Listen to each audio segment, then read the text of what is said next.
Discover the Our MedTech Lives podcast, where industry experts share their career stories, key achievements, and insights into overcoming challenges in the MedTech field.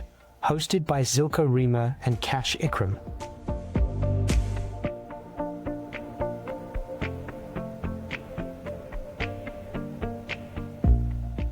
Hi everyone, and welcome to our MedTech Lives.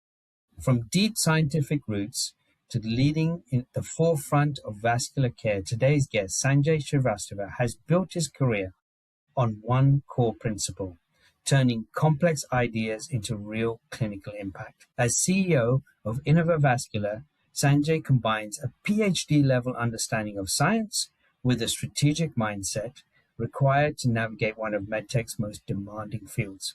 So in this episode, we explore his journey from scientist to CEO. Sanjay, welcome to our MedTech Lives. Thank you, Kashif. Welcome, Sanjay. Let's get to know you a little bit better. Tell us something about yourself and your background, what we know already, that all of us, we worked at the same time at Edwards Life Sciences, but just met a couple of weeks ago. Yeah, happy to share that. Back in about 36 years ago, I came from India, 1990, to pursue graduate studies in the US in engineering on a financial scholarship, and finished my PhD from University of Florida. I worked in the automotive industry for a few years. And then I moved to the medical device industry in 2000, year 2000. So since then, I worked for some large medical device companies, but always in cardiovascular field. And I had learned enough when I felt like I had learned enough things that I could do this on my own. Then I co-founded a company and created a cardiovascular product, sold that company to Certex Medical, Boston-based company. And then I founded Innovavascular, which is the company that I currently run, that's also in cardiovascular space. And I've been doing that for about 4 years now. But leaving India to America, that in itself was a bit of an adventure. So how old were you when you did that? How was that experience? Yeah, I was 23 years old, and it was remarkable. Frankly, it was fascinating to be able to do that at that point.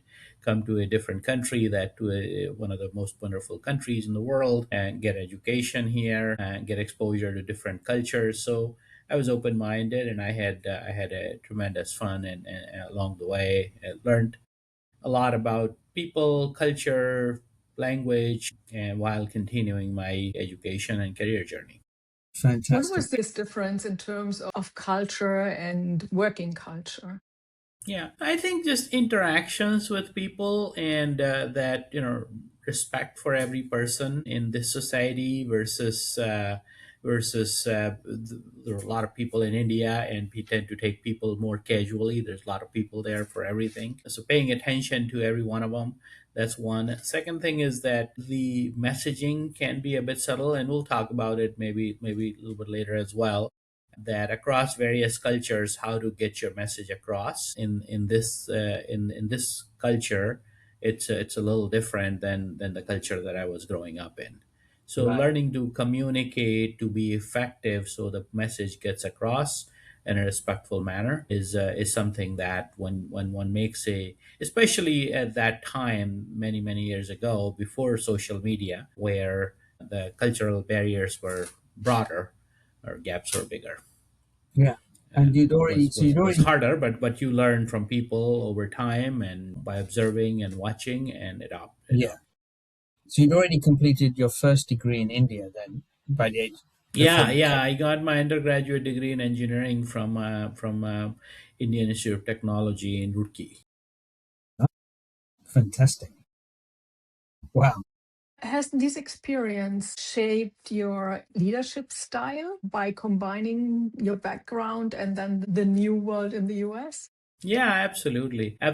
So I think growing up with limited in a society that has limited means, certainly as compared to this society, you become a go-getter. You don't take no for an answer. You know you have a mission and you find a way. You finagle a way. So that goes a long way, and that's completely applicable in any society. Being persistent towards your objectives and goals, that goes a long way. So that's something that I value, that I wouldn't have learned perhaps if I didn't grow up where I did. And then rest is about how to influence people. That comes from that can vary from society to society, segment to segment. Each segment has their own little cultural pockets. So I Yes. think that becomes a continuous sort of adoption exercise, learning, observing, and then acting. Fantastic. And then you had to make the jump from PhD student world to bridging to innovation and commercialization. How did you find that jump and how did that come to be? Yeah. So for me, I always was a broad picture thinker, frankly, driven by the end objective, driven by the goal and where and what my micro contributions and where they fit in. I always tried to understand it. So that was more natural to me rather than being difficult, that type of transition. And as I got exposed to broader and broader world, I mean, I value um, the research work, the science work, the pursuit of deeper definitions and understandings of the whatever you are doing, such as when you do deep research during a doctorate thesis work, etc. I value that a lot. But when we step back and think and try to understand where that fits in, and then recognize that, oh, there's a whole world outside. Yes, whatever I was pursuing, that's very exciting and interesting, and I could pursue that for and continue to pursue. But there's also a world outside, if you step back, that where those contributions fit in. And as we begin to appreciate that, yeah, there is you could develop technologies that take more than what one subset of technology that you have developed mastery in, right? So then it becomes, okay, how do I assimilate more and more things to achieve and create that? And then you look beyond technology and think of the whole business picture, that, oh, this is very interesting that we could create these technologies, but to bring those technologies to patients and to benefit the world, it takes more than that. It takes capital, it takes being able to convey your messages to the user community, training them, marketing to them. So kind of it's problem solving. It's the same that you learn in advanced or in any education, certainly more so in even in higher education, deeper and deeper and bigger problem solving. So it's about deeper and deeper, perhaps, then instead of deeper and deeper, sometimes you're solving broader and broader problems in a business landscape. So as long as we have the thought process that we're solving problems, we're problem solvers, there's lots of synergies between science and the business. So you moved from one country to another, from one industry to another. Let's stay a little bit in medtech, Mhm. because also there you have an impressive career. Can you tell us about the early years in medtech and how you evolved over the years? Yeah. So I was hired by Edwards Life Sciences to work on one of the products that they had problem with, that they had done a clinical trial they were doing with their AAA stent graft, and they had stopped the clinical trial because of some issues. And I was brought in to solve that problem. So I understood that problem, solved that problem in first 6 to 7 months, and within a year we were back. The clinical trial was coming back, and they were back starting the clinical trial.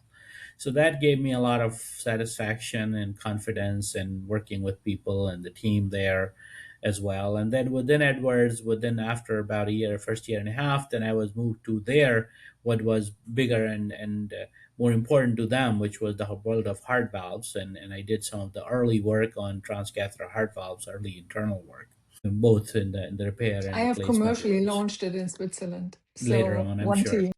And I mean, just for the uninitiated, I mean, these are life-saving products. A AAA stent goes down the aorta where there's an aneurysm and there is a danger that your aorta could actually burst at any moment, right?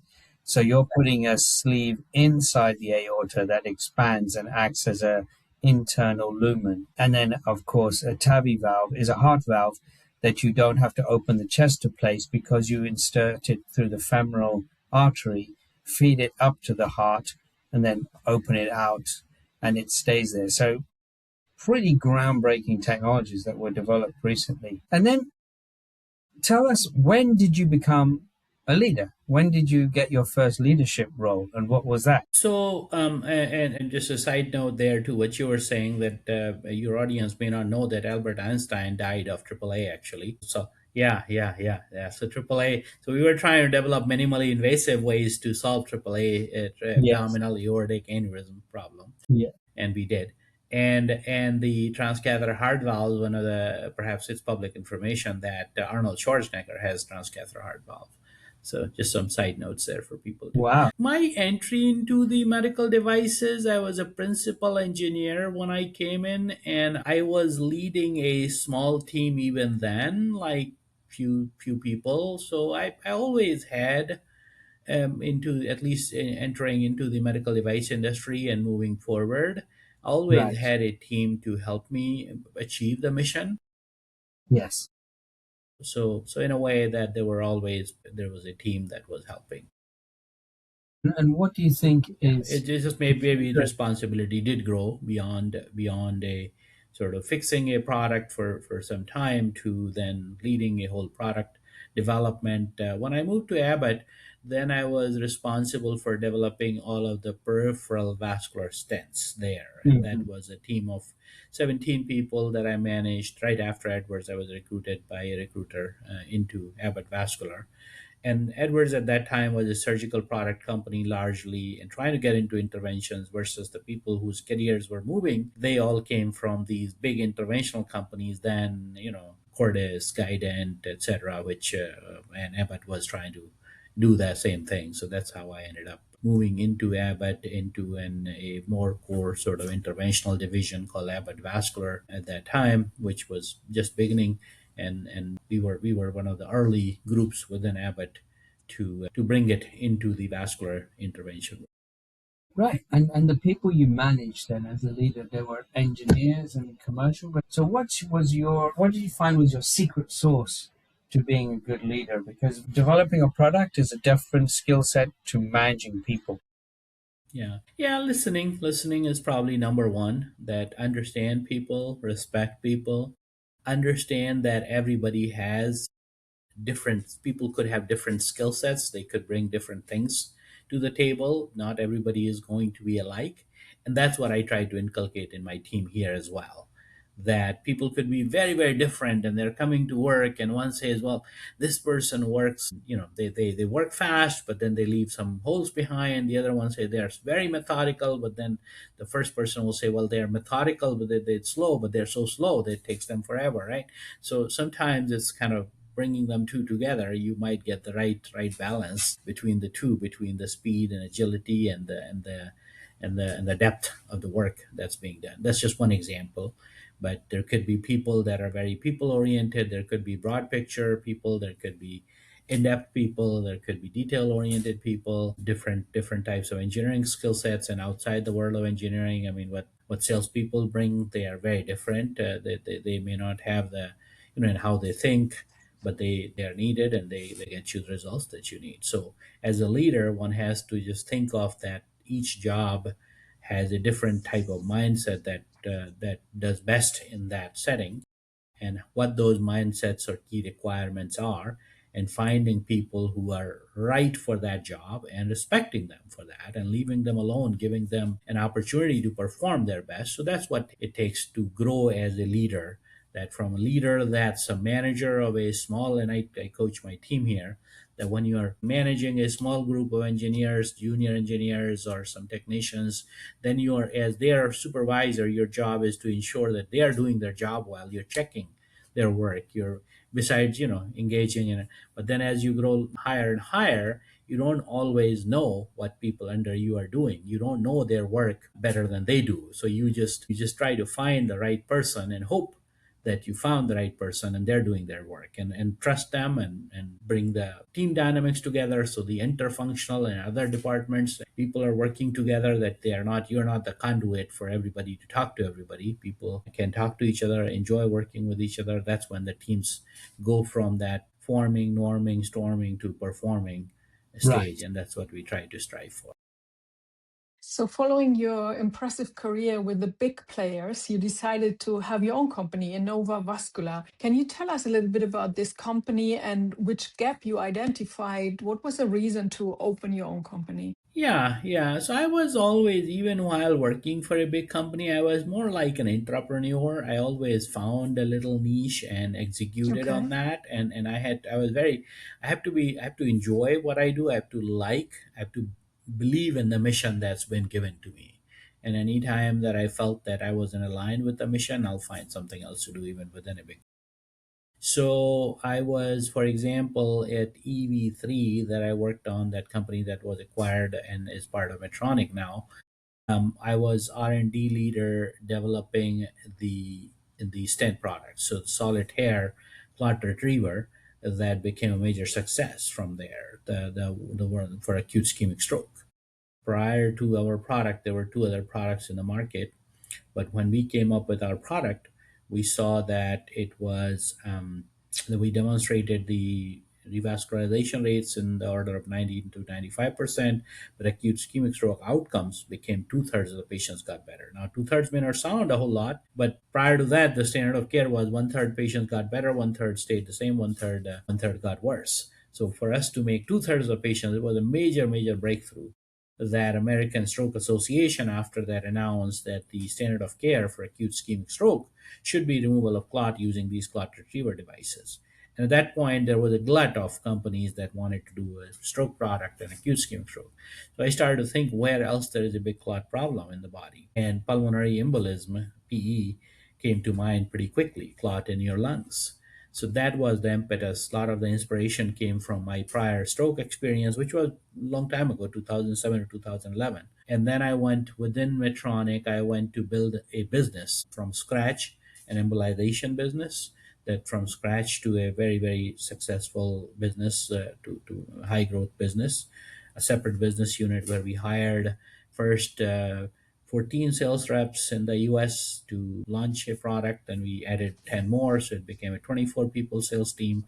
We launched products outside the business, and we kind of integrated that into another bigger business unit within Medtronic umbrella. So that was also an entrepreneurship exercise to answer your question. So I was always a little bit heavy on the vision side of it, on a sense of direction side, that this is the direction, that this is the opportunity that we have. And sometimes I found ways to execute those opportunities, ways to an alignment within a large company to execute on what I thought was the right place to go and things to work, like these two examples that I gave you. And sometimes when I found that it's better for me to create something on my own and I see these opportunities that I could be much more agile executing on it.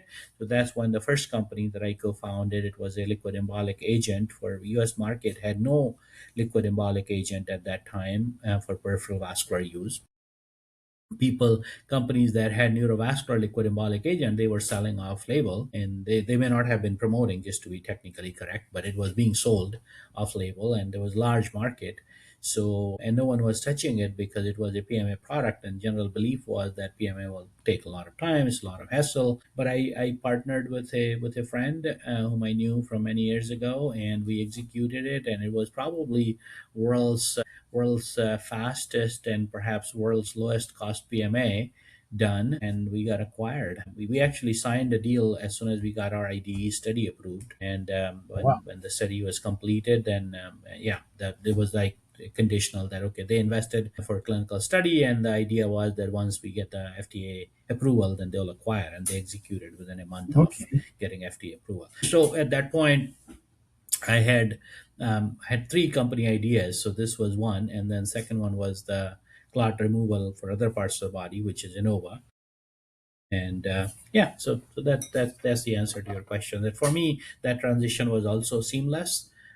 Because I kind of did similar things within a big company. So it was just when I see an opportunity, if a better way to execute is in a smaller setting, because I can be more agile and more nimble, then I did it that. Okay. And with this combination of big companies, small companies, startup companies, for someone who's listening to this podcast, Whom would you see and recommend to go to an established company, and who should be applying for a job in a startup company? Yeah, I get that asked a lot. I do recommend all of the new grads, whether they are PhDs or undergrads or other. It's frankly a bigger company is a better place to learn a lot. My own Hmm. daughter graduated this year, about a year ago now, and she works for a large company in the field as well. So, because you learn a lot about the structure of an organization, the functions, the sub functions, even though the challenge there ends up being that they get a slice for work initially. They get a very small part of the work, and they may not be craving a bigger picture. And sometimes, larger companies, while they are structured very well, they do a lot of work for growing the careers and talent identification and all that, but still leaves vacuums that some people feel like they are not getting the broad picture that they wanted to, because environments are micro, they're not always macro, and or they are not getting to work on the right platform, right function, right technology, and or their careers are not growing fast enough. Then of course, then I would recommend that they have discussions internally to wherever they are and try to communicate their point. And if there is an alignment, if the company is structured well, which many of these large companies are, and if there's an alignment between what the individual sees their strengths to be and what they can do and want to do, and the company agrees with that, then company will create an opportunity for them. So sometimes it just takes a little bit patience. So I would ask people to be patient, but not patient as in patient for 5 years, but patient for the order of months to get there, to get to what they want to get within a company. But if for some reasons it doesn't work out, that there's misalignment, then it's better to look outside. Yeah. So we can talk about startup company versus big companies as well, if you like. Yeah, Yeah. but I So do the vas- respect the big company environments, and it's right for, in my opinion, for a lot of, especially people who are starting their career. And what yeah, I so think the also is vascular you always can ask someone, right? When I remember my first job as the first salesperson ever in a company, I could only ask the engineers and say, explain me the product, how could I sell it? And then I had to think how to translate it into customer language. And I would not recommend to do it at the beginning of your career. For this, you should already be experienced, right? Exactly, absolutely. grant. Yeah, yeah. So I always thought the vascular space is really crowded, right? There's clot removal, clot busting technology out there. What made you go into well, first of all, do you feel it's crowded? And what made you feel you could go in there and make an impact? So as things get more advanced, we just start to slice and dice them further. So Right. vascular is, I would start to think of it as arterial and venous separate, while arterial, especially if you look at the peripheral arterial. So peripheral arterial, yes, there are many solutions to diseases, but there's still plenty of innovation to be done.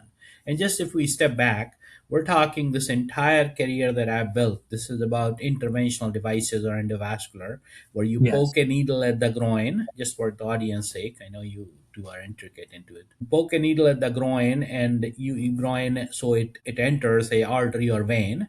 And the reason we do it at certain parts of the body, because only a few places in the body where a large vein or artery is superficial. And by superficial in medical language means close to the skin, where you can poke it without having to cut down. So then you can snake these long tubular objects called catheters, and you can get to people's head, toe, lungs, liver, kidney, anywhere in the body.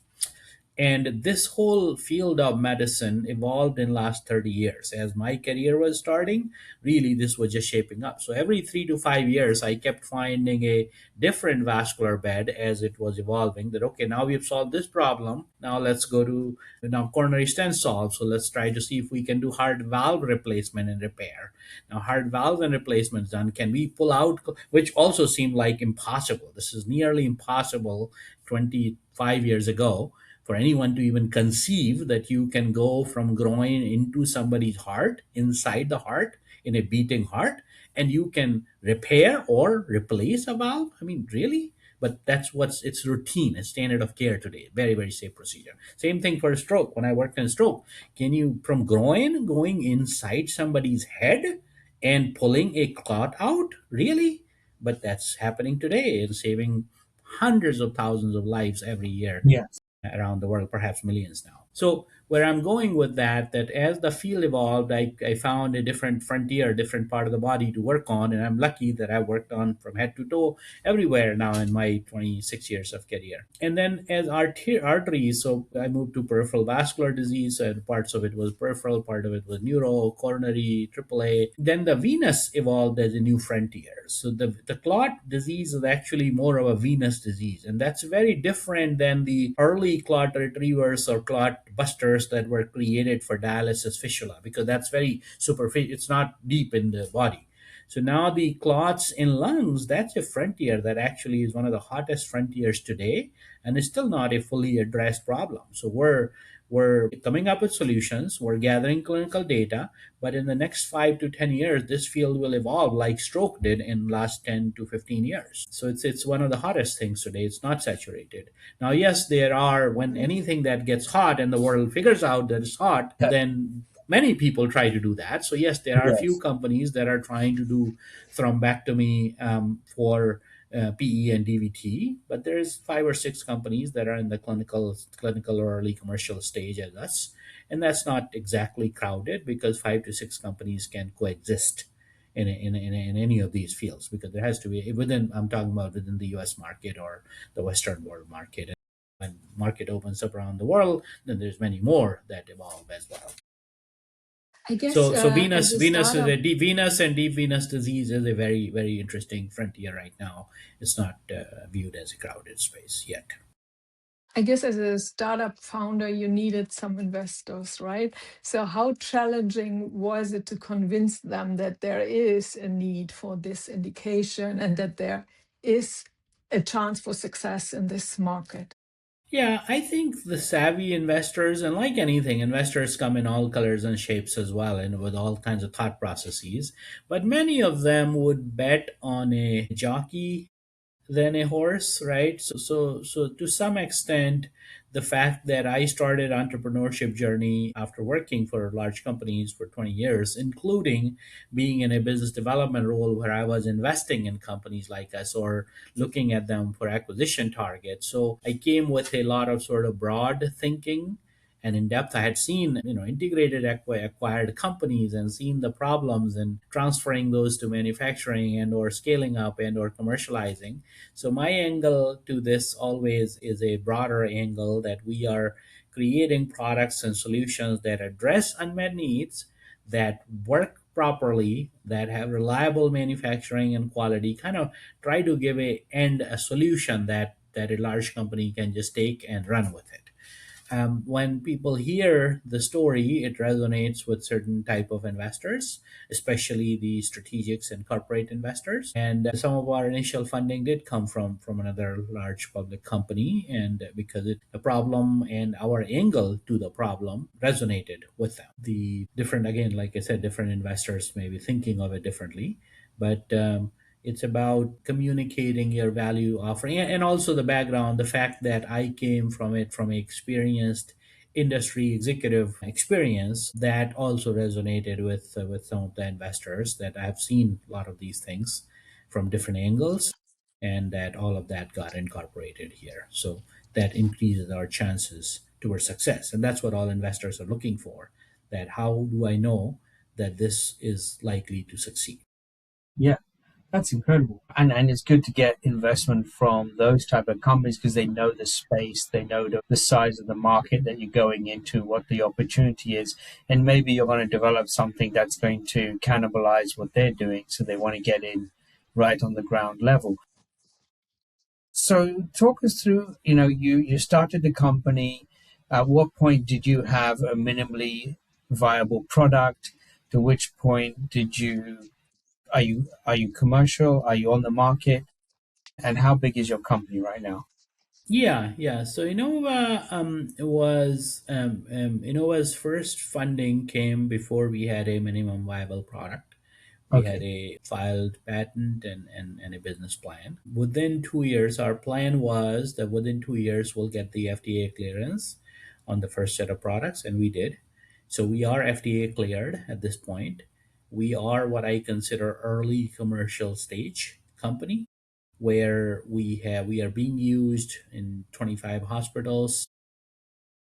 We've demonstrated our use, and now we're in this phase of what we call commercial expansion stage, where we would bring more feet on the ground, more salespeople on the ground within the US to broaden our commercial presence beyond the initial sort of limited launch mode. Concurrently, so we did get the FDA approval, and then concurrently we pursued another expanded indication. So the initial approval for the product is for peripheral vascular clot removal, and then for adding another half a sentence to the indication statement that's called "and for the treatment of pulmonary embolism." We have embarked on a clinical study that's a 107 patient study. It's public information. We are nearly finishing up the enrollment as we speak on this, so I do hope to get that indication here in the coming months as well, and that should coincide with our commercial expansion plans. So that's our vision there, that this disease that we are addressing right now, it affects somewhere between 900,000 to a million people each year in the US alone. Worldwide, maybe 12 million people. Nearly half of them will convert into a pulmonary embolism, where it becomes a potentially high mortality, serious condition where patient ends up going. Pulmonary embolism, for those of you, since we didn't describe, is a piece of clot that forms in your legs. It can, all the veins drain into right heart. So when a piece of clot gets dislodged from there, it can end up through right heart into lungs. And when a Yes. piece of clot ends up in lungs, then patients often have a breathing difficulty, and they could have chest pain symptoms similar to those of heart attack. So they go to Yes. emergency room, and they often get into the ICU. And now, with the efforts of some of the doctors in the field, leading doctors like Dr. Kenny Rosenfield from Mass General Hospital and Harvard Medical School, that he initiated this PERT consortium, which is a consortium of various interested parties that appeal to hospitals to have these multidisciplinary teams. That's one of the things they do, called PERT teams, PE response teams. So with these multidisciplinary teams being activated every time a patient with this disease gets into hospital, or gets into even an ambulance, everybody gets alerted. The pulmonologists, the critical care people, hematologists, interventionalists, surgeons, etc. So they collectively make a decision on how this should be treated, and that's creating more awareness for the disease, and also more patients being treated, and being treated fast. So devices like ours, the demand's growing as a result of that as well. And at the same time, device developers like us, who identify that there's an unmet need here, we need better devices, we need safer devices, faster devices, easier to use devices. We're all coming up with that. So that's how the whole field is collectively evolving, and it takes, probably a good 10 years or so from its beginning to where it starts to be relatively established within the US market. And then it takes another 10 years these days for it to get to around the world. I'm thinking for those patients who suddenly get a clot that does travel into the lungs. Oh my God, what a incredibly scary that experience that must be. You have trouble breathing, you have chest pains. This is definitely a worthwhile endeavor going after this space. So, yeah. Yeah, yep. That's what gives us the gratification that what we're doing, it's not a job. It's a way that helps many, many, many lives in years to come. Yes. And So when it's a you look tremendous ahead industry. 5 to 10 years, how do you think the vascular intervention market will look like, and where is your company positioned within that future? So if we remain standalone, which is while we likely will get acquired, we build a company to last. Mm. If we remain standalone, we do intend to broaden our commercial presence in other markets outside the US. I wouldn't go market by market, but the major markets that are outside the US, and we're looking at all of them. And we hope to be treating tens of thousands of patients each Yeah. year. So you've had an incredible journey and a fascinating one. You switched industries, you switched countries, you grew from an individual contributor to a leader. You've gone out and you've raised money with investors, startup funds. I mean, thank you for sharing all this, Sanjay. This has been an incredible journey. If we were to condense all this learning down, we'd ask you, what are the three things that you know now that you would wish you'd known then? Yeah. Yeah. I'd say I'd probably want to leave three messages to the audience, whether they are, early PhD students to undergraduate students to people who are in early sales careers. So pursue your passion. That's number one. Do Right. what feels right to you for yourself, because each person is an individual. They know their strengths best.